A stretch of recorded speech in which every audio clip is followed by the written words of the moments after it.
백쌤의 교실.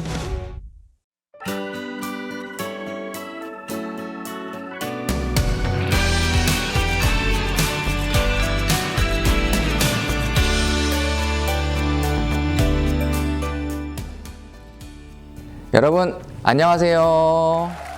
통합사회 온라인 수업 시간입니다. 여러분 어떤 분들은 C 수업을 먼저 들었을 수도 있지만 B 수업을 이렇게 먼저 듣게 되는 분들도 계실 텐데요. 선생님이 온라인 수업에서 PPT 말고 이렇게 화면으로도 등장하니까 느낌이 좀 어떠실지 모르겠어요. 그래서 선생님이 여러 가지 고민을 하다가 작년부터 37기 선배들부터 이렇게 이제 직접 화면에 등장하면서 학교에 있는 전자칠판을 가지고 수업을 한번 해보게 되었는데, 그때 이제 선배들의 반응이 매우 전달력도 좋고 화면에서 이렇게 선생님이 살아 움직이는 것 같고 굉장히 이제 반응이 좋았어요 라는 얘기들을 많이 해주셔서 올해도 여러분들에게 이러한 형태의 온라인 수업을 좀 제공해 주려고 합니다.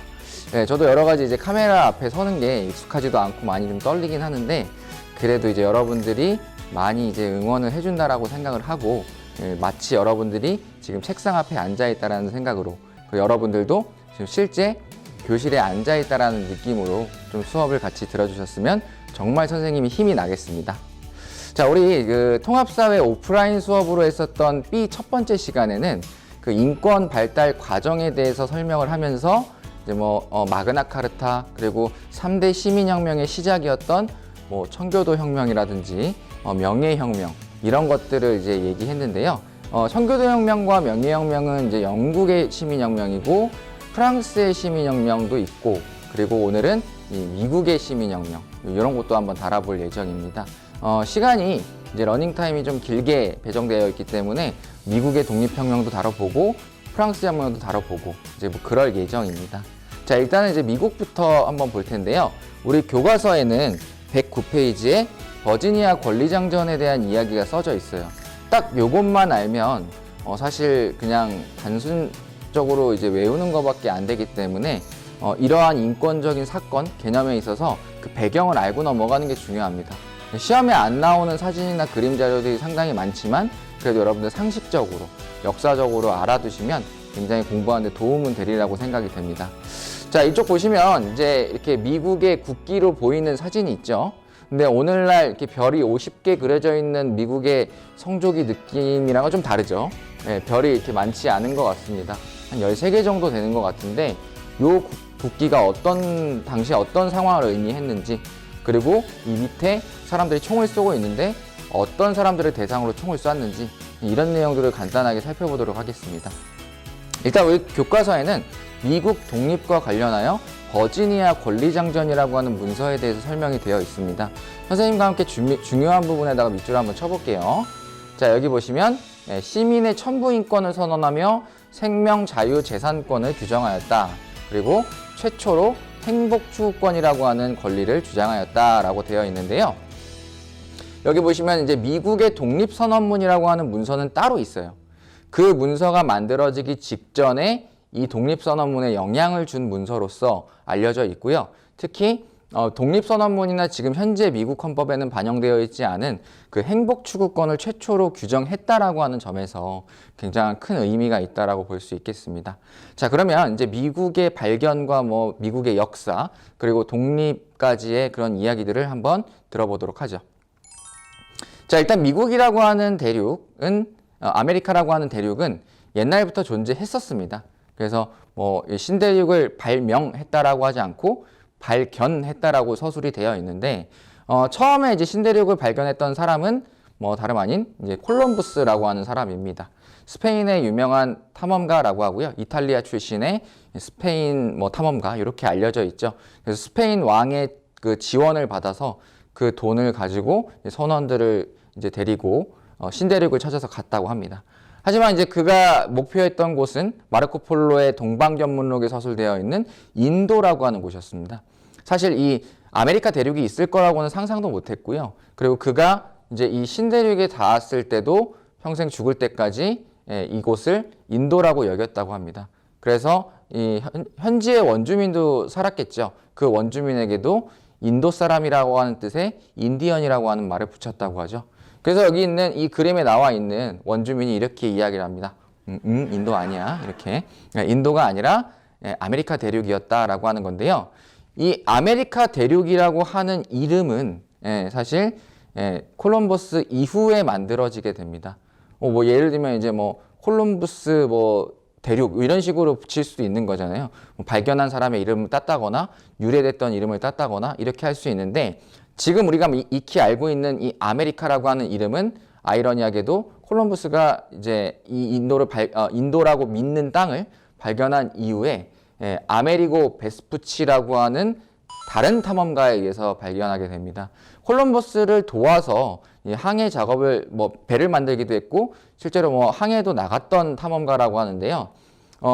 이 지역을 이제 자신의 이름을 따서 이제 아메리카라고 지었다고 하죠. 그래서 먼저 발견한 사람이 찜 이런 의미에서 이제 아메리고 베스푸치의 이름을 딴 아메리카 대륙 이렇게 붙였다라고 합니다. 그래서 이제 북아메리카, 남아메리카 나누게 되는 기원이 바로 여기에 있다고 볼 수 있고요.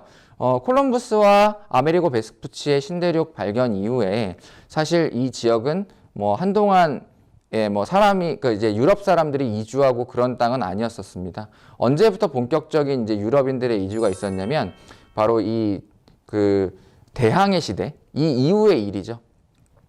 특히 이제 라틴 아메리카 지역을 중심으로 스페인과 포르투갈 이런 나라들이 항해 경쟁을 하기 시작하면서 이제 본격적인 이주와 그다음에 이제 뭐 여러 가지 분쟁 같은 것들이 일어나기 시작했습니다.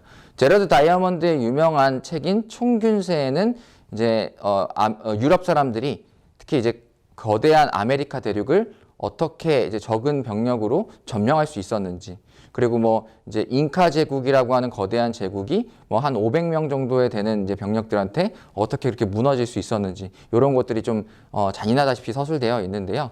뭐 이런 이제 느낌의 이런 이주가 있었고요. 그리고 한편으로는 이제 요건 이제 남미 얘기고 북미 지역에는 이제 영국 쪽 이제 사람들이 많이 이주를 하기 시작했는데 탐험가이자 기사였던 월터 롤리라고 하는 사람이 있다고 합니다. 그래서 이 사람이 이제 그 당시에 엘리자베스 여왕의 이제 상당한 추종자였는데 요즘 말로 따지면은 뭐 빠죠, 빠. 예. 그래서 이제 여왕을 기린다는 이름에서 자신이 처음으로 개척한 북미 대륙의 땅 이름을 버지니아라고 지었다고 합니다. 여왕에게 바치는 땅이다라는 의미가 있는데요. 뭐 이름에서도 여러분들이 알다시피 엘리자베스 1세 여왕은 결혼을 하지 않았기 때문에 그런 이제 결혼하지 않은 여성의 땅이다. 즉 여왕님의 땅이다. 이렇게 이제 이름을 붙였다고 볼 수가 있겠습니다. 지금도 이 이름이 그대로 쓰이고 있죠. 약자로 이제 VA 이렇게 되어 있는데요. 이렇게 이제 북아메리카 대륙 같은 경우에는 영국인들이 처음으로 이제 정착하기 시작했다. 하지만 이 버지니아주 쪽에 그 풍토가 유럽인들에게 이제 상당히 맞지 않았기 때문에 이 파견 나간 사람들이 막 죽어서 돌아오고 막 이런 경우가 많았다고 해요. 그래서 이제 한동안 엘리자베스 여왕 때 한동안 이주가 중지되었다가 그 다음 왕이죠. 제임스 1세 왕 때 이제 이렇게 그 제임스타운이라고 하는 자신의 이름을 딴 그런 이제 마을 만들게 또 명령을 하면서 버지니아주를 다시 재개발하기 시작합니다. 그래서 아까 이제 사진에 보시면 버지니아 지역은 이쪽에 있는데요. 제가 지난 시간에 오프라인 수업으로 설명했을 것 같아요. 그래서 제임스 1세가 충실한 영국 국교회의 사람이었기 때문에 특히 이제 그 새로 만들어진 개신교나 청교도 사람들을 그렇게 박해를 많이 했어요. 그래서 이제 종교의 자유를 찾아서 버지니아주와는 별개로 지금의 이제 북미 쪽 그 오른쪽 위쪽을 이제 찾아서 정착을 하기 시작했는데 이쪽이 이제 그들이 이제 붙여준 이름인 뉴 잉글랜드라고 하는 이름으로 이제 별개로 개척이 되기 시작했습니다. 즉 이제 유럽인들의 북미 이주 역사는 이제 국가 지원의 버지니아주 또 종교의 자유를 찾아서 떠난 청교도인들의 뉴 잉글랜드 이렇게 투 트랙으로 나눠져 있다고 보시면 되겠죠. 그래서 이제 버지니아주 같은 경우에는 아무래도 이제 왕의 이름으로 개척을 한 곳이기 때문에 뭐 이제 토착민들에 대한 그런 이제 좀 강압적인 태도 이런 게 있었던 반면에 이 뉴잉글랜드 지역 같은 경우에는 아메리카 대륙 중에서도 좀 위쪽에 있잖아요. 그러다 보니까 겨울에 춥고 먹을 게 없고 굶주렸다고 해요. 그래서 이제 이때 토착민들의 도움을 많이 받아서 서로 협력해 가면서 이제 정착 생활을 만들어 나갔다고 합니다. 그래서 우리가 뭐 한국에서는 추석이라고 얘기를 하고 또 서구권에서는 땡스기빙 데이라는 얘기를 하잖아요. 그래서 이제 원주민들과 같이 수확물을 나눴던 이 뉴잉글랜드 사람들을 기념하면서 이게 바로 이제 땡스기빙 데이의 어원이 되는 거죠. 네. 그래서 이렇게 이제 역사가 조금씩 시작되었다라고 볼 수 있습니다. 처음 개척을 영국 사람들이 했기 때문에 자연스럽게 이제 영국의 소속 식민지가 되어가는 그런 이제 과정들이 있었습니다. 그래서 그 이후에 이제 뭐 버지니아라든지 뭐 제임스타운이라든지 뭐 보스턴이라든지 이런 뉴잉글랜드 지역 이런 등등이 조금씩 이제 연합을 하기 시작했고요. 뭐 하나의 나라를 형성하기보다는 식민지의 연방 국가, 뭐 예를 들면 이제 경기도, 충청도 뭐 이런 것들이 있듯이 도 단위의 연합 체제가 만들어지기 시작했어요. 그래서 뭐 영어로는 이제 유니온보다는 한 단계 아래인 뭐 도미니온이라고 표현을 하는데 콜로니보다는 위고 자치권이 어느 정도 인정받고 이제 그러던 상황이었고 요 빨간색 영역이 영국인들이 북미에 개척한 영역이라고 볼 수 있겠습니다. 뭐 영국만 비단 여기에 이제 발을 디뎠겠습니까? 여기 파란색처럼 뭐 프랑스도 이쪽에 손을 대고 에스파냐도 손을 대고 뭐 그랬을 거예요. 예. 그런 상황이었는데 이 빨간색 땅 그 이제 자치주만 하더라도 이렇게 우리나라 면적의 뭐 9배나 되는 이런 이제 많은 넓이였다고 합니다. 예. 이러한 상황에서 이제 어떻게 나라를 다스렸느냐? 북미 대륙에 이제 자원도 풍부하고 노동력도 풍부했기 때문에 뭐 상공업, 농업 이런 것들이 발달해서 영국 본국에게는 상당한 돈줄이었다고 합니다. 그래서 이제 다른 식민지에 비해서 그 북미 대륙의 식민지의 역할을 콜로니에서 더미니언으로 격상해 준 것도 있고요. 그때 당시에 이제 영국이 해외 진출을 할 때 썼던 동인도 회사의 깃발인데 이게 이제 또 어느 정도 성조기에 이런 스트라이프 모양이 되었다고 하죠. 예. 그리고 그때 당시에 영국의 왕의 대행 역할을 했었던 토마스 게이지라고 하는 군인이 뭐 총독으로 부임해서 나라를 어느 정도 통치하다시피 하고 있었다. 뭐 이런 상황이었습니다. 독립전쟁 이전에 이제 배경 설명을 했던 거고요. 자, 그런데 이제 독립전쟁이 일어나게 되는 원인이 발생하게 됩니다. 아까 그 북미 대륙 식민지가 약간 이제 영국에 있어서는 유용한 돈줄이라고 했죠. 영국의 이제 그때 당시에 왕은 조지 3세라고 하는 왕이었었어요. 그래서 이제 유럽 대륙 내에서 영향력을 좀 떨치고 싶고 또 호화로운 생활도 하고 싶은데 대륙 내에서 끌어들일 수 있는 돈의 한계가 있었나 봐요. 그래서 여기 보시면 이제 쇼미더머니라고 되어 있는데 식민지에 막대한 세금을 물리기 시작합니다. 그래서 이제 뭐 어떠한 이제 신종 세금이 등장했냐면 사람들이 즐겨 먹는 설탕에 부과하는 설탕세, 예. 뭐 음식에도 해 먹고 그다음에 영국인들이 사랑하는 차 이런 거에다가도 많이 부과되었던 그런 세금이라고 볼 수 있겠고요. 그다음에 또 어떤 세금이 있었냐면 인지세 이런 것들이 있습니다. 인지세는 약간 좀 개념이 생소하실 거예요. 그러니까 이제 지금도 인지세는 우리나라에도 있어요. 그러니까 이제 뭐 예를 들면 주민센터에서 서류를 발급받을 때 뭐 도장 찍어주면 600원 뭐 이런 식으로 돈을 받는 게 있거든요. 그래서 각종 공식 증명 서류에다가 이렇게 세금을 매겨서 돈을 걷는 약간 이런 방법이었고요. 또 어떤 경우도 있었냐면 뭐 포도주세, 뭐 와인세 이렇게 얘기하기도 했었어요. 뭐 창문세, 집집마다 창문이 몇 개 있는지에 따라서 세금을 붙이기도 했고요. 다양한 이제 과세가 새롭게 생기면서 점점 이제 식민지인들의 불만이 점점 커지기 시작했죠. 특히 이제 북미 대륙 식민지 사람들의 기분을 많이 상하게 했던 건 바로 그들이 즐겨 마시는 뭐 차에다가까지 세금을 매겼다는 겁니다. 네. 그래서 이제 뭐 그런 속설이 있어요. 이제 사람들이 이제 어느 나라 물 먹고 왔냐 약간 이런 표현 하잖아요. 유학 갔다 오신 분들한테. 그래서 이제 그 지역에 있는 풍토, 그다음에 마시는 물 이런 것들이 잘 맞아야 이 사람이 정착을 잘할 수 있다라고 하는데 근데 이제 유럽인들에게 북아메리카 땅에 있는 식수는 좀 이렇게 잘 안 맞았나 봐요. 그래서 뭐 맛도 좀 밍밍하고 맛이 없고 막 비린 맛도 나고 그렇게 생각을 했던 것 같아요. 그래서 이제 차라든지 이런 거에 좀 이렇게 물을 타서 먹었던 그런 것 때문에 이제 차를 더 사랑했다고 하는데 그런 다양한 세금 때문에 사람들이 이제 화가 나기 시작한 거죠. 그래서 이제 사람들끼리 좀 이제 급진적인 성향 혹은 뭐 독립을 원하는 사람들이 영국 본국에 이러한 시위를 합니다. 여기 보시면 영어로 써 있지만 번역을 하자면 대표 없는 곳에 과세 없다라고 하는 겁니다. 그러니까 우리를 정식 연방의 국가로서 인정해주고 또 이제 그런 상원의원, 하원의원까지 갖춰져 있는 그런 이제 공식 연방으로 인정해주면 우리가 세금을 내겠는데 우리가 이렇게 그냥 뭐 정식 국가로도 인정받지 못하면서 세금을 못 내겠다. 약간 이런 성향의 시위였었고요. 이게 이제 매사추세츠주의 이제 주도인 그런 이제 여기서부터 꼬이네. 자, 이렇게 돼 있었고요. 이게 이제 그 버지니아주의 주도였던 보스턴, 지금도 이제 주도죠. 이 보스턴에서 시위가 격하게 일어나게 되면서 보스턴 학살 사건 이런 것들이 일어나기도 합니다. 네. 자, 영국인들이 얼마나 차를 사랑했는지는 뭐 이제 곳곳에 남아 있는데 제가 이제 영국에 갔을 때 뭐 차 박물관 이런 것들이 꽤 있어요. 뭐 공식적인 박물관도 있고 뭐 어떤 부자가 뭐 찻잔을 모아가지고 개인이 이제 뭐 이렇게 박물관을 열은 곳도 있습니다.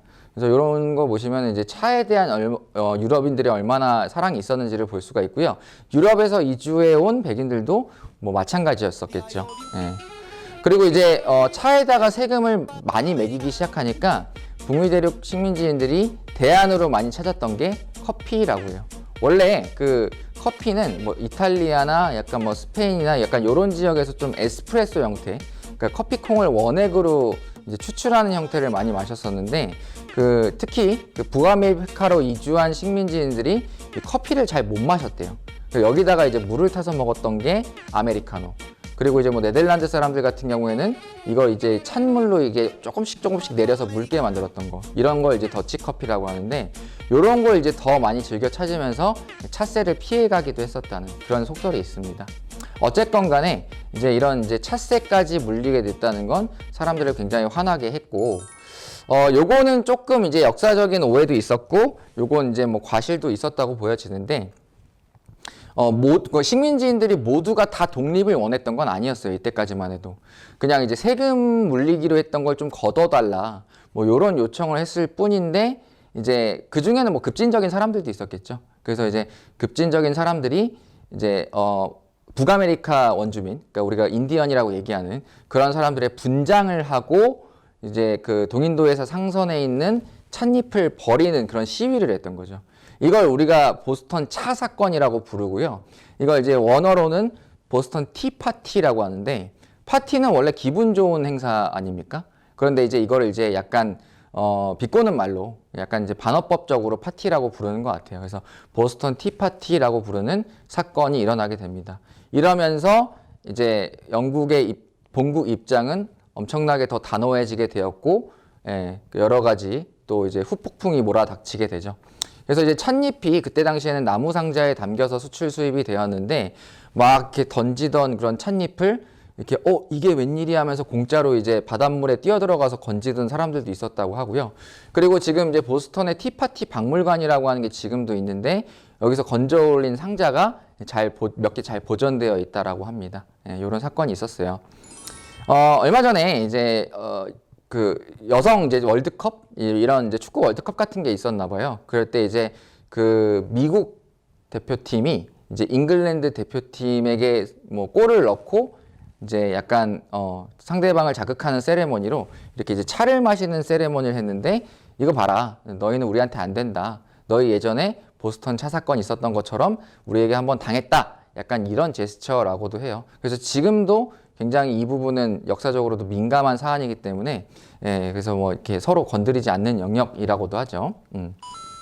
자, 그래서 이제 화가 난 영국 본국에서는 영국의 최고 정예 부대를 북미 대륙에 파견하게 됩니다.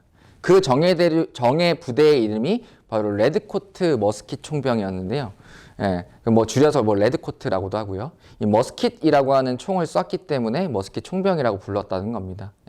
그래서 뭐 머스킷 하니까 약간 과일이 생각나기도 하는데, 그래서 최정예 부대를 보스턴으로 파견시키고 보스턴 지역을 아예 폐쇄시켜버리는 그런 극단적인 조치를 취해버립니다. 그래서 오도갈도 할 데가 없어진 식민지인들이 굉장히 불안에 떨기 시작하죠. 자, 이때 당시에 그 영국군 레드코트를 총지휘하던 사람이 그때 당시에 총독이던 토머스 게이지예요. 총독이 직접 지휘권을 가지고 레드코트를 끌고 왔습니다. 그럼 당연히 이제 영국 본국에 질 수밖에 없나. 그런데 이제 또 마냥 그렇지만은 않았다고 합니다. 그 영국에 의해 오래 식민지 생활을 이제 받긴 했지만 식민지를 받긴 했지만 북아메리카에 있었던 식민지인들은 오랫동안 자치 생활을 했었기 때문에 뭐 주변국인 프랑스 식민지인들 간의 그런 싸움 혹은 뭐 북아메리카 원주민들 간의 뭐 크고 작은 분쟁들 뭐 이런 것들을 겪으면서 사격술이 대단히 성장했다고 해요. 그래서 이제 민병대라고 하는 조직을 마을마다 이제 하나씩 만들기 시작했는데 이 민병대의 또 다른 이름이 샤프슈터였습니다. 그래서 그만큼 이제 굉장히 저격을 잘했다는 거고요. 주요 지휘관을 이제 딱 이렇게 저격해서 죽게 만든 다음에 혼란에 빠뜨리는 이런 방식을 처음으로 사용함으로써 적은 숫자 그리고 훈련을 많이 받지 않았음에도 불구하고 뭐 영국군 레드코트를 이기기도 하고 물론 질 때도 많았지만 뭐 이제 그런 혁혁한 전과를 거두기도 하죠. 이렇게 이제 여러 가지 전투를 치르고 그 전투에서 자신감을 얻게 되면서 식민지인들의 독립에 대한 여론은 조금 더 이제 늘어나게 되었습니다. 토마스 게이지라고 하는 사람 늘어나게 되었습니다. 우리가 이제 행복추구권 이렇게 얘기를 하는데 이 행복추구권의 사상적 밑거름을 제공한 사람이 바로 이 조지 메이슨이라고 하는 사람이고요. 그리고 이제 이 사람을 비롯한 이제 13개 주의 식민지 대표들이 모여서 이 대륙회의라고 하는 그런 이제 비상대책위원회 같은 걸 만들어서 운영을 했는데 여기서 이제 뭐 버지니아 권리장전 그리고 미국 독립선언문 이런 것들이 만들어지기도 했습니다. 자, 그리고 이제 이때 이 미국이 독립선언문을 할 때, 그러니까 즉 이제 민병대에서 군대가 독립군으로 거듭나는 순간이에요. 그래서 이때 이제 유명한 이제 바느질 장인이었던 베시 로스라고 하는 분에게 미국을 상징할 만한 그런 국기를 만들어 주세요라고 의뢰를 하게 돼요. 그래서 이제 이렇게 성조기가 처음으로 탄생하게 됐고요. 이때는 이제 별이 13개밖에 없어요. 왜냐면 이제 독립에 참여했던 주가 13개였기 때문에 이렇게 해서 이제 미국의 초기 국기가 만들어지게 되는 겁니다. 성조기의 변천사는 이래요. 처음에 이제 식민지를 뜻하는 동인도에서 깃발로 시작했다가 여기 좌상단의 유니언 잭이 보이시죠? 이게 이제 각 주를 뜻하는 성조기로 바뀌게 됩니다. 그리고 나중에 독립 이후에 뭐 이제 전쟁에서 얻은 땅도 있고 구입한 땅도 있고 이러면서 이제 주가 50개로 늘어나죠. 그래서 이제 오늘날의 성조기로 발전하게 되는 겁니다. 그리고 이제 민병대가 독립군이 되었잖아요. 독립선언을 하게 되면서. 그래서 이 이제 어떻게 보면 정규군인데 이 정규군을 누가 이끌어야 될까를 이제 논의하다가 이 식민지에서 뭐 대농장을 많이 경영하고 또 유서 깊은 가문이었던 워싱턴 가문의 이 조지 워싱턴이 적임자더라 이런 여론이 많이 있어서 조지 워싱턴이 이제 연합군의 총사령관이 됩니다.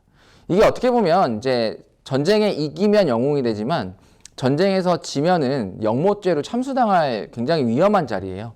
근데 이제 기꺼이 그가 이제 수락했다고 하고요. 크고 작은 전투에서 이기다 지다를 반복해서 결국에는 이제 독립에 쟁취했죠. 그래서 이제 미국 건국의 아버지라고 평가를 받고 있고요. 그래서 이제 지금 미국의 수도가 워싱턴? 정확하게 말하면 워싱턴 DC죠. 그래서 워싱턴 DC라고 하는 수도가 그의 이름 플러스 이제 콜럼버스를 딴 거예요. 그러니까 이제 워싱턴은 당연히 조지 워싱턴의 이름을 땄겠고 DC는 디스트릭트 오브 콜럼비아, 그러니까 즉 이제 콜럼부스의 영역이다 해가지고 두 사람의 이름을 합쳐놓은 그런 지역이라고 하고요. 미 서부에는 아예 이제 오리건주 바로 위에 있죠. 워싱턴 주가 있기도 하죠. 주의 깃발도 조지 워싱턴을 가운데다 이렇게 놓고 있습니다. 주도는 우리가 알다시피 뭐 올림피아로 알려져 있고요. 시애틀로 이제 잘못 알고 계신 분들이 있는데 이거 이제 최대 상업 도시라고 보시면 되겠습니다. 이렇게 해서 이제 독립전쟁을 이어나가게 되었고요. 히트앤런 전략을 이제 반복하면서 이제 영국군을 많이 지치게 했고, 이제 아무래도 이제 본국에서 물자를 실어서 싸워야 하는 영국이었기 때문에 결국에는 이제 전쟁을 끝까지 이어가지 못하고 항복 선언을 하게 됩니다. 그리고 이제 마지막 전투였던 요크타운 전투, 요게 이제 영국군에게 아주 결정적인 패배를 안겨줬고요. 그리고 이제 결국에는 그때 당시에 뭐 토마스 게이지의 뒤를 이어서 영국군을 이끌고 있었던 콘 윌리스라고 하는 사령관이 워싱턴에게 항복을 하게 되면서 전쟁은 마무리되게 됩니다. 그리고 이 이후에 이 전쟁을 중재하기도 했고 참여하게 됐던 프랑스의 초청을 받아서 파리 협약을 맺게 되면서 이제 이렇게 미국의 독립을 정식으로 인정하게 되었고요. 독립 이후에는 이런 영역의 땅을 가지고 있었는데 뭐 이제 프랑스에서 땅을 사기도 하고, 그때 당시에 프랑스가 좀 재정난이 있었어요. 그래서 이때다 싶어서 땅을 사기도 하고요. 멕시코와의 전쟁에서 텍사스를 병합하기도 하고, 다양한 이제 루트를 거치게 되면서 오늘날의 이제 미국의 모습이 됐다라고 하는 거죠. 그래서 이제 미국의 독립의 역사, 그리고 영국과의 관계, 그리고 이제 행복 추구권, 독립선언문, 이런 개념들을 알고 나시면 여러분들이 이제 인권 발전에 대해서 조금 더 깊게 이해하실 수 있을 거라고 생각이 듭니다. 자, 그리고 이제 미국의 헌법 제정, 헌법이 만들어지고 나서 국가가 생기는 거거든요. 우리나라도 마찬가지로 광복이 됐다고 바로 대한민국이 생긴 건 아니에요. 국회의원을 뽑고 헌법을 만들고 대통령을 뽑고 이렇게 이제 입법, 행정, 사법이 구성되어야 나라가 생기는 거거든요. 그래서 이제 그때 당시에 용감하게 독립군을 이끌었던 조지 워싱턴이 대통령으로 선출이 되면서 정식으로 미국이 건국된 거죠. 예, 미국의 1달러를 보시면 이렇게 아직도 조지 워싱턴의 얼굴이 그려져 있습니다. 여기까지가 이제 미국 독립혁명의 내용이었고요. 그 다음은 이제 프랑스 혁명, 많이 알고 있는 내용이에요. 여기 보시면 이제 프랑스 혁명의 어떻게 보면 시작점이라고도 볼 수 있는 바스티유 감옥 습격 사건의 모습이 나와 있고요. 밑에는 이제 프랑스 혁명의 사상적 바탕이 돼 주었던 인간과 시민의 권리 선언, 뭐 다른 말로는 프랑스 인권 선언문의 모습이 되겠습니다. 자, 이때 당시 프랑스의 역사를 한번 살펴봐야 될 텐데요. 1789년으로 가봅시다. 자, 프랑스 혁명 과정에서 채택한 선언이래요. 이 부분 밑줄 쳐주시고요. 자유권 중심의 인권을 강조하였다. 예, 뭐 이런 내용들이 있습니다. 그리고 이제 뭐 한계점으로는 재산이 있는 성인 남자, 즉 시민에 한정되었다라고 하는 얘기들이 나오는데, 마찬가지로 교과서에 나오는 텍스트만 가지고는 조금 이제 단순 암기식이 될 수 있기 때문에 그 프랑스 혁명이 왜 일어났는지, 그리고 어떤 의미가 있는지를 조금 더 살펴보도록 할게요. 자, 여기 보시면 그때 당시에 프랑스를 다스리고 있던 왕가의 문장이 나옵니다. 그리고 또 왕도 나오죠. 예, 부르봉 왕가라고 하고요. 예, 그리고 그때 당시에 이제 프랑스 혁명 바로 직전은 아니지만 프랑스 혁명의 원인을 제공하기도 했던 왕이 있는데, 예, 아이러니하게도 프랑스의 전성기를 이끌었던 태양왕 루이 14세가 되겠습니다. 베르사유 궁전을 지은 왕으로도 굉장히 유명하죠. 그래서 실제로 베르사유, 영어로는 벌사이라고 하는데, 아무튼 이제 이런 드라마가 요즘에 나올 정도로 이렇게 아직도 역사적으로 많이 회자가 되고 있고요. 강한 권력을 누림과 동시에 또 그만큼 권력을 유지하기 위해 막대한 또 자금을 써서 그게 이제 후대에 이르러서는 또 이제 부작용이 나오기 시작했습니다. 루이 14세가 죽고 나서 루이 15세를 거쳐서 루이 16세까지 이제 왕위가 이어지게 되는데, 루이 16세는 루이 14세의 고조 손자라고 해야 되나요? 그러니까 아들의 아들의 아들이래요. 예, 그래서 이제 혈연 관계 있긴 있죠. 그래서 선조만큼의 카리스마가 있기보다는 좀 온화한 성품의 좀 가정적인 남자였다라고 역사서에 써 있습니다. 그래서 이제 정치보다는 기계나 아니면 미니어처, 아니면 자물쇠 따기, 약간 이런 공학에 좀 관심이 있었다고 하고요. 그래서 이제 본인 스스로도 내가 이제 공학자로 좀 태어났으면 좋았을 걸, 약간 이렇게 한탄을 한 적도 있다고 하죠. 그래서 나쁜 왕이었다라고 평가하기보다는 이제 프랑스의 그런 재정 악화라든지 정치적 위기를 극복할 만한 그런 역량과는 거리가 좀 있었다라고 평가하는 게 역사학자들의 견해입니다. 그리고 이제 유명한 분이죠. 또 이제 루이 16세보다 어쩌면 더 유명하고 어쩌면 더 프랑스 군중들을 더 열받게 만들기도 했던 마리 앙뚜아네트라고 하는, 예, 그러니까 이제 루이 16세의 왕비죠. 예, 이런 사람이 있었고요. 아내에게 굉장히 충실했다고 합니다. 그래서 오스트리아 공주 출신이거든요. 그래서 모국을 그리워하는 아내에게 이렇게 궁궐 내에 따로 별장을 마련해 주기도 하고, 그렇게 해서 이제 친절을 많이 베풀었다고 하죠. 그리고 일체의 후궁도 드리지 않았다고 합니다. 자, 그런데 이제 원래 이제 프랑스의 수도는 파리잖아요. 지금도 파리인데, 이 루이 14세 이후부터 수도를 사실상 베르사유로 옮기게 되어요. 그러니까 베르사유는 약간 파리랑은 좀 거리가 많이 떨어져, 1시간 정도 될까요? 차 타고? 예, 그 정도에 떨어져 있는, 옛날에는 습지였대요. 이제 루이 13세가 막 사냥터로 쓰던 그런 지역이었는데, 어렸을 때 이제 루이 14세가 아버지를 많이 이제 사냥터에 따라다니면서 그 지역에 애착을 갖게 되면서 이렇게 이제 화려한 궁전을 짓게 되었다는 거죠. 실제로 이제 제가 관광을 갔을 때 찍었던 사진인데 뭐 주변이 뭔가 이렇게 파리 샹젤리에 거리처럼 화려하기보다는 뭔가 이제 자연 경관이 수려하고 공기 좋은 약간 이제 그런 지역으로 좀 느낌이 많이 나더라고요. 그래서 이제 건물 층고가 그렇게 높진 않습니다. 예, 하지만 이제 내부에 화려한 장식들이 가득해서 그때 당시에 귀족들이 매일매일 사교 파티를 열었다라고도 유명하고요. 왕에게 잘 보이고 싶어하는 귀족들은 왕을 따라서 베르사유로 이주하기까지 했을 정도로 제2의 수도로서 역할을 했다고 합니다. 자, 잠깐 여러분들 교과서로 돌아가서 110페이지, 한 페이지만 넘겨보실게요. 프랑스의 왕이 이렇게 권력을 누리고 호화스러운 생활을 할 때 그 돈은 어디서 났느냐? 뭐 아까 이제 영국의 사례처럼 식민지도 있었겠지만 프랑스 내부에서는 이 삼신분의 그런 이제 뭔가 희생 이런 것들이 굉장히 컸다고 합니다. 자, 프랑스의 신분제도는 세 개의 신분으로 구성되어 있다고 전해지는데요. 자, 1신분은 성직자, 2신분은 귀족이에요. 예, 이 두 신분이 전 인구의 2%만 차지하고 있었습니다. 그럼 나머지 98%는 누구냐? 바로 3신분이라고 하는 거죠. 농민이라든지 아니면 평민 이런 분들이 이제 3신분에 해당이 되는데 이 사람들이 내는 세금으로 이 2%가 먹고 살았다라고 하는 겁니다. 그만큼 이제 재정 적자가 굉장히 심했고 재정난이 어려웠고 민심이 혼잡했다 이렇게 볼 수가 있겠고요. 우리가 이거를 이제 중학교 역사 시간에 배웠는지 모르겠어요.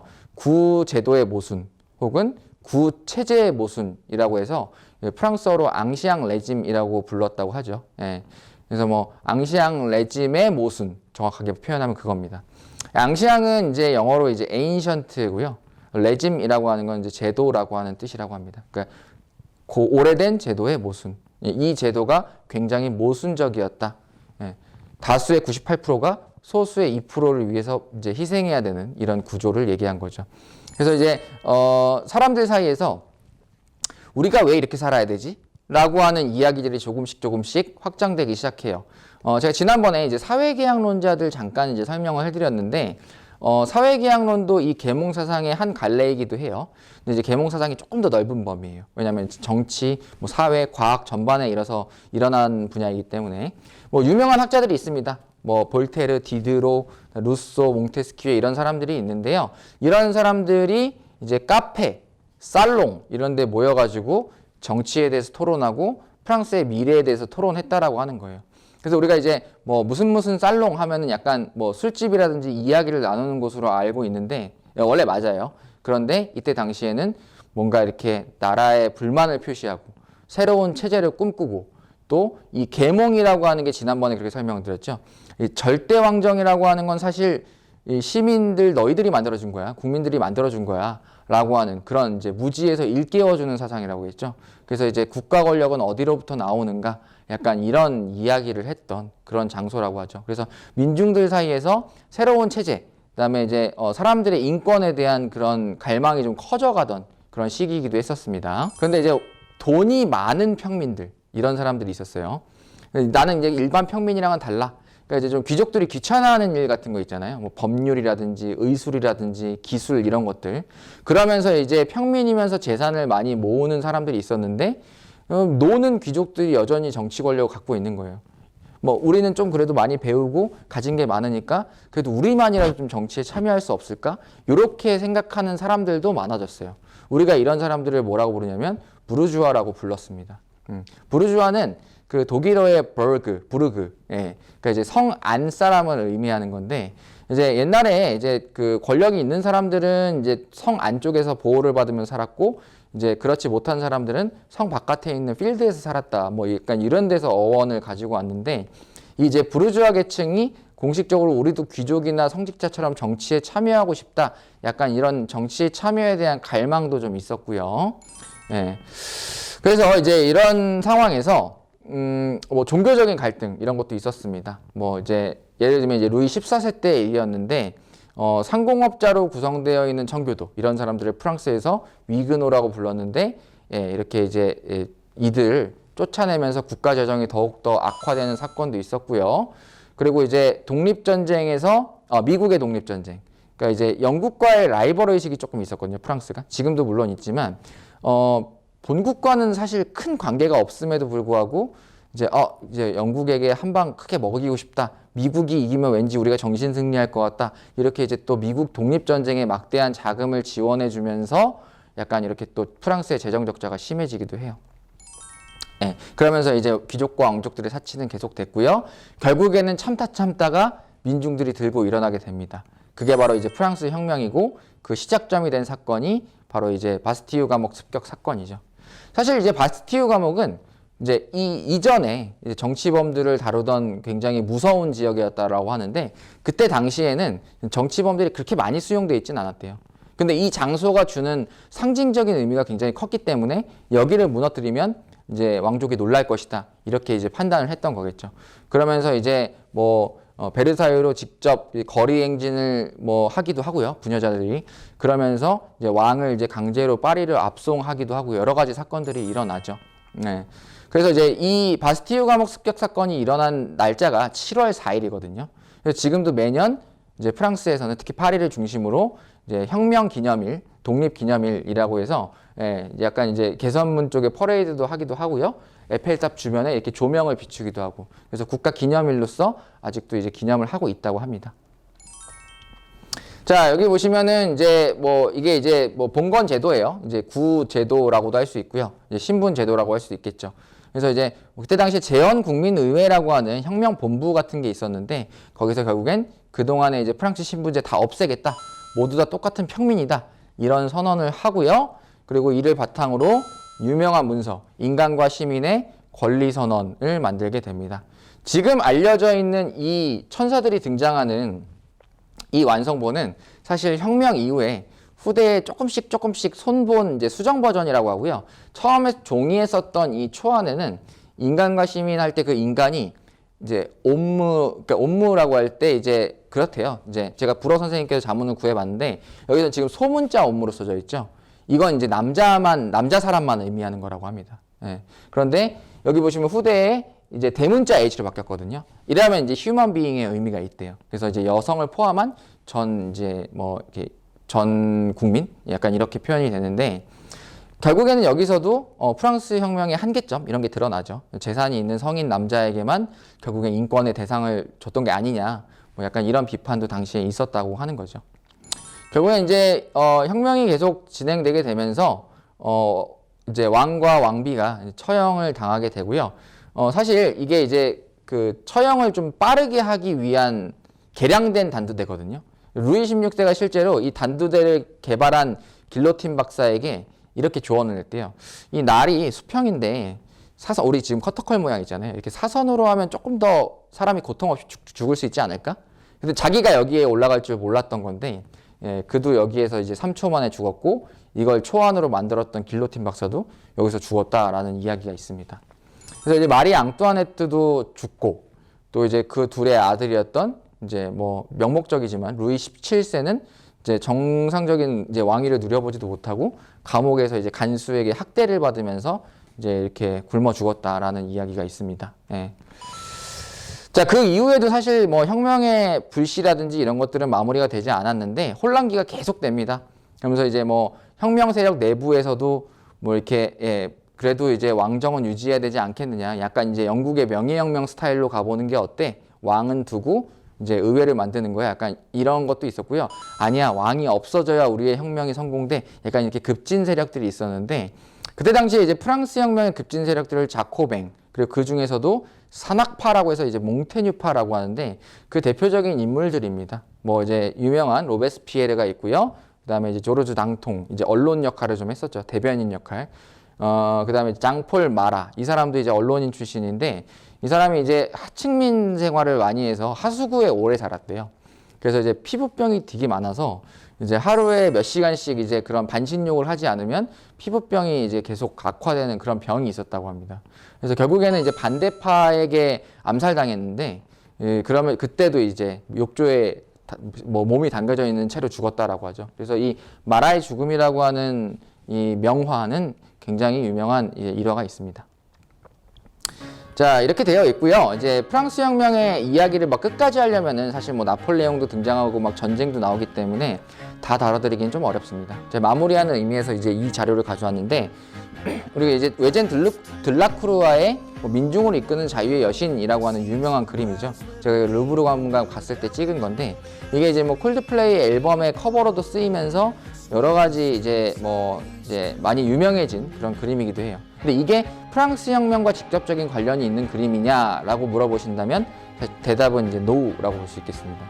그 이후에 일어났던 이제 그 후속 혁명들을 이제 주제로 한 그런 그림이라고 볼 수 있겠고요. 우리가 많이 알고 있는 그 레미제라블이라고 하는 작품, 뭐 소설, 뭐 영화, 뮤지컬 등등으로 많이 알려져 있는데, 요 역시 프랑스 혁명의 직접적인 배경이다라기보다는 그 이후의 혁명에 대한 이야기라고 보시면 되겠습니다. 그만큼 프랑스 혁명이 주는 시사점도 컸지만 그 여파도 상당했다라고 하는 걸 알 수가 있겠죠. 자, 여기까지 이제 프랑스 혁명에 대한 이야기를 마치도록 하고요. 자, 이제 그 이후에 시민 운동에 대해서 조금 더 알아보고자 합니다. 예, 여기서부터는 좀 속도를 좀 빨리 내려고 하거든요. 예, 19세기 이후의 인권 확장. 자, 일단 교과서로 다시 돌아와 보시면 차티스트 운동이라고 하는 것이 있습니다. 그래서 영국의 노동자들이 1832년 뭐 선거법 배정으로 참정권을 얻지 못하자 뭐 이런 얘기들이 나와 있죠. 참정권이 포인트가 되겠고요. 참정권은 무슨 권리다? 정치에 참여할 수 있는 권리를 말한다라고 하는 거예요. 그들이 내걸었던 게 바로 인민헌장이라고 하는데요. 여기 이제 인민헌장, 그러니까 즉 뭐 그들이 내걸었던 주된 가치 선언문 같은 거예요. 여기서 이제 선거권 확대, 뭐 비밀 투표 등을 주장하였다라고 하죠. 자, 영국은 이제 산업혁명이 가장 먼저 시작된 나라로 알려져 있습니다. 그러면서 이제 산업의 구조와 또 생산 속도도 눈부시게 빨라지게 되었는데요. 그만큼 이제 나라 전체가 그럼 잘 먹고 잘 살았느냐? 그러지는 않습니다. 역시나 마찬가지로 상류층들만, 뭐 이제 사장 계급, 뭐 이런 사람들만 자본가라고 하죠. 배부르게 먹고 살고, 노동자들은 경작지를 잃고 도시로 몰려들어와서 뭐 일용직 노동자라든지 이런 생활을 했었어야 됐습니다.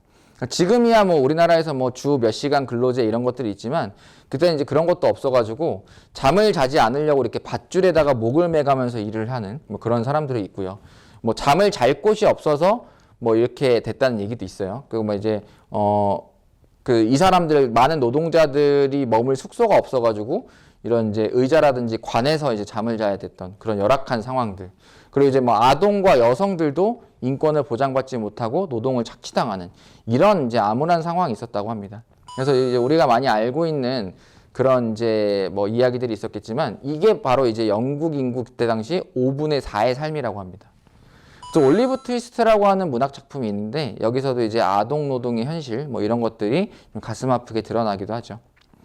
이러한 상황에서 노동자들이 이제 자신의 인권을 찾고 싶었던 거예요. 노동권, 자신의 대표를 뽑고 싶은 마음. 자, 이제 국민들의 대표가 누구라고요? 국회의원이죠. 그래서 우리에게도 우리의 대표를 뽑을 수 있는 권한을 달라. 영국은 지금도 이제 양원제예요. 그러니까 상원은 이제 어쩔 수 없이 귀족이 될 수밖에 없고, 이제 하원 의원은 그래도 평민 출신에서 선출이 되고 평민이 뽑을 수도 있었어요. 그래서 이 하원 의원을 뽑을 수 있는 권리를 우리에게 달라라고 주장했던 게 이제 차티스트 운동의 시작이고요. 처음에는 이렇게 카퍼레이드 식으로 평화적인 시위, 호소 이런 걸로 이제 시작을 하다가 이게 조금 더 격화되면서 무력 충돌도 있었고, 약 5차례에 걸쳐서 이런 투쟁이 계속 이어졌다라고 하죠. 여기 보시면 우리에게도 선거권을 달라 뭐 이런 얘기도 하고요. 여기 보시면은 뭐 몽둥이도 날아다니고 빵도 날아다니고 막 고양이도 날아다닙니다. 예, 가슴 아프죠. 양복을 입은 신사들이 지금 이제 노동자들을 이제 막 때리고 있는 그런 모습이에요. 참정권을 가지고 이렇게 격렬하게 대립했던 이런 순간들의 모습들이고, 그리고 이제 왜 차티스트 운동인가에 대해서 이제 간단하게 어원을 좀 설명드릴게요. 이분 누구죠? 우지호 씨죠. 지코라고 하는 분인데, 이제 이분이 이제 그 만든 이제 노래가 있죠. 뭐 이제 뭐 아무 노래 이런 거 굉장히 이제 유명합니다만, 이 전에 아티스트라고 하는 노래, 아티스트죠. 아티스트라고 하는 노래를 냈었어요. 그 아티스트가 뭡니까? 이제 예술을 의미하는 아트에다가 이제 무언가를 하는 사람. 그래서 IST를 붙여가지고 아티스트잖아요. 그래서 이제 그 차티스트 운동 같은 경우에도 이 노동자들이 내걸고 싸웠던 그 인민 헌장, 그게 이름이 이제 영어로 번역하면 People's Charter였대요. 그러니까 이제 이 차트를 내걸고 싸우는 사람, 그러니까 인권을 신조로 내걸고 싸우는 사람, 그래서 이제 차티스트 운동이라고 하는 이름이 붙었다는 것이죠. 그렇게 됐고요. 이게 이제 피플스 차터의 이제 문서가 되겠습니다. 6가지 조항이 있다고 하는데 3가지만 살펴보도록 할게요. 첫 번째, 21세 이상 누구나 선거권을 부여한다. 이게 이제 오늘날 보통 선거를 의미하는 건데, 이게 이제 남성이라고 하는 말이 조금 한정적이죠. 예, 이 부분에 대한 좀 뭐라고 해야 되나요? 보완점이 좀 있어요. 그다음 두 번째, 비밀 선거. 뭐 누구한테 투표했어? 이런 것들 묻지 말 것. 지금은 뭐 너무 당연한 거지만 그때는 지켜지지 않았다는 거죠. 그리고 선거권 및 피선거권. 이건 이제 피선거권은 후보자로 출마할 권한을 얘기하거든요. 그래서 요런 이제 재산 자격. 옛날에는 이제 재산 자격을 보고 투표권을 줬다는 거죠. 이런 것들 폐지하라 라고 했었던 거. 당시에는 성공하지 못했지만 4-5번을 이렇게 부딪히고 나서 조금씩 선거권이 확대되기 시작했다고 합니다. 그런데 이제 아쉬운 점은 남성이라고 하는 거죠. 그래서 이제 이 6가지의 조항이 있었고요. 이 차티스트 운동과 나중에 이제 독일에서 태어나게 되는 마르크스의 사상, 사회주의, 공산주의 이런 것들이 이제 또 콜라보레이션을 하게 되면서 전 유럽에 이제 노동운동이 퍼져 나가게 됩니다. 그러면서 이제 뭐 영국뿐만이 아니라 뭐 독일, 프랑스 이런 데서도 뭐 이제 공산주의자, 사회주의자들 이런 사람들이 많이 핍박을 받고 또 이제 식민지로 강제 이주당하기도 했는데요. 또 이주당한 곳에서 뭐 예를 들면 이제 오세아니아 지역이죠. 이런 지역에서도 자신의 신념을 굽히지 않고 계속 이제 인권 투쟁에 헌신한 사람들이 많기 때문에 나중에 이제 뭐 참정권이 오히려 식민지에서 먼저 보장되는 경우도 있고 그런 현상들이 일어났다고 합니다. 여기까지가 이제 차티스트 운동의 이야기였고요. 자, 그 다음 이제 여성 참정권 운동 얘기예요. 시민혁명 이후에도 여성들은 여전히 참정권을 보장받지 못했대요. 아까 차티스트 운동 같은 경우에도 남성에게 부여하라 투표권을 이런 얘기가 있었잖아요. 그래서 이제 1893년에 뉴질랜드에서 여성에게 최초로 참정권이 부여됐대요. 이 과정 속에 또 많은 이제 그런 고통이 있었다는 거죠. 뉴질랜드는 제가 아까 말씀드렸지만 영국의 식민지입니다. 그래서 영국 본국보다도 더 빨리 여성 참정권이 보장된 곳이고요.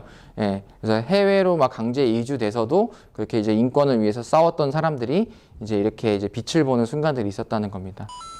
여성 참정권 운동의 모습들을 이제 뭐 살펴보실 텐데요. 이렇게 이제 부녀자들이 나와서 이렇게 가두 시위를 벌이기도 하고, 이제 뭐 인도산 코끼리를 이제 이렇게 같이 동원해서 시위를 벌이기도 했고요.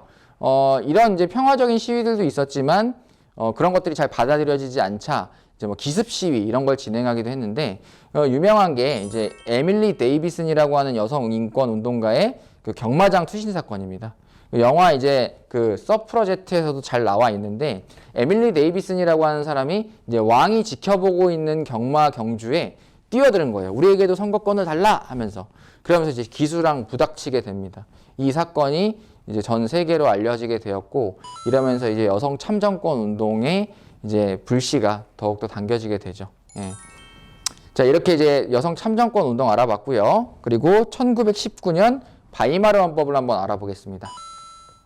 자, 여기서는 사회권 중심의 인권이 강조되었다라고 하는데, 사회권이라고 하면 이제 사회복지의 느낌을 떠올리시면 돼요. 그래서 1919년, 그러니까 1차 대전이 끝난 직후예요. 그러니까 원래는 이제 독일 제국이었었는데 전쟁에서 지게 되면서 바이마르 공화국으로 좀 변신을 했거든요. 우리가 이미지 변신을 해보자. 그래서 이제 세계 최초로 사회권적 기본권, 우리나라의 지금 그 사회복지 제도들의 원형이라고 합니다. 예, 그렇게 되었는데 이 나라 자체가 오래가지 못하고 나치 독일화 되었기 때문에 이제 의미가 좀 큰 그런 이제 헌법이라고 볼 수 있겠습니다. 그리고 이제 다른 나라의 여러 복지국가의 헌법 제정에 영향을 미쳤다라고 볼 수 있겠죠. 자, 뭐 독일 하면은 이제 상징 독수리가 유명하죠. 예. 그리고 이때 당시에 이제 독일 제국이 패망하고 나서 공화국, 그 대통령이 다스리는 나라로 잠깐 변신을 했다가 요 헌법 조항에 이제 뭐가 좀 이제 문제가 있어서 히틀러가 집권을 하게 돼요. 그러면서 나치 독일화가 되면서 다시 한번 유럽 대륙은 전쟁의 소용돌이에 휘말리게 되죠. 자, 그렇게 돼서 2차 대전이 끝나고 난 이후에 그동안 이제 벌였던 여러 가지 학살들, 뭐 우리나라 역시 그 잔혹한 역사를 피해갈 수가 없었죠. 다시는 이제 이런 대량 살상이 일어나면 안 되겠다라고 해서 UN 세계 인권 선언이 만들어지게 됩니다. 네. 수많은 국제 인권법의 토대가 됐고요. 그래서 이제 UN 총회의 모습이에요. 여기서 인권 선언문을 채택하는 모습, 뭐 Human Right라고 하는데 지금도 세계 여러 나라의 국제 인권법에 영향을 미치고 있다. 자, 그다음 이제 인종차별 철폐협약, 미국에서 있었던 일인데요. 어떤 형태의 인종차별도 허용하거나 후원해서는 안 된다라고 되어 있습니다. 여기에 많이 기여하신 분이 여러분들 잘 아는 마틴 루서 킹 목사분이시고요. 지금도 이제 흑인에 대한 차별이 완전히 없어진 건 아닙니다. 작년에도 한참 논란이 됐었던 미국 내 이제 조지 플로이드 사망 사건이라든지 트럼프 전 대통령이 이제 뭐 백인에 대한 우월주의를 이제 곳곳에서 이제 좀 뿜뿜하고 다녔다든지 이런 것들이 문제가 많이 되고 있어요. 네. 그래서 아직도 이제 인종차별은 이제 진행 중이다. 아직도 우리가 해결해야 될 일이 많다라고 하는 그런 과제가 남은 거죠. 자, 이제 마무리 단계예요. 111페이지에 이제 이런 이제 인권 선언문에 나타난 의미를 찾아서라는 걸 볼 텐데, 아까 이제 110페이지에 있는 프랑스 혁명에 대한 내용은 잠깐 다뤄보긴 했습니다. 그래서 오른쪽에 있는 세계 2차 대전과 세계 인권 선언에 대한 내용을 다루고 마치도록 할게요. 자, 여기 보시면 이제 2차 대전의 피해자분들의 일부 모습이 나와 있어요. 그러니까 우리가 이제 우리나라 분들도 있었고 미얀마 분들도 있었고 중국 분들도 있었다고 하는데, 여기 보시면 이게 일본 군인이에요. 그리고 이제 이분들에게 이제 구속당한 상태의 위안부 분들이 계시죠. 이 위안부를 할 때 그냥 위안부라고 쓰면 안 되고 항상 이 이제 작은 따옴표를 붙여서 위안부라고 해주셔야 돼요.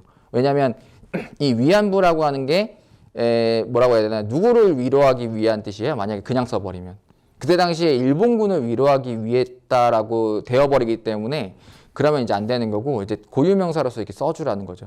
그렇다고 이제 일본군 강제 성피해자 이렇게 쓰기에는 네이밍도 너무 길고 이제 피해자분들도 너무 불편해하시기 때문에, 그래서 이제 이렇게 항상 이제 따옴표를 붙여서 표기를 하는 겁니다.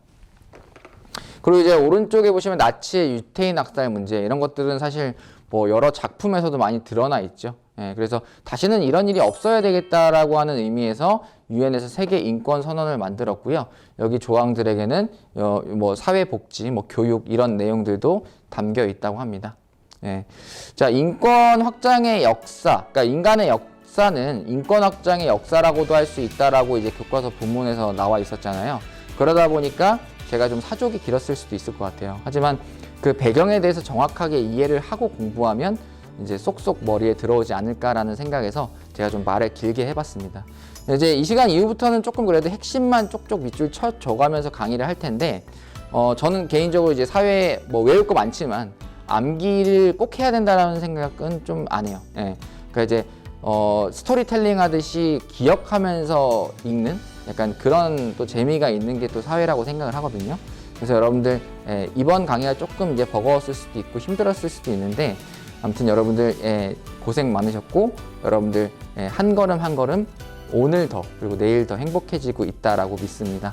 여러분들 이제 다음 주에 오프라인 수업에서 만나 뵙도록 하고요. 저는 여기서 이만 인사드리겠습니다. 고생 많으셨어요. 여러분 모두 안녕. 백쌤의 교실.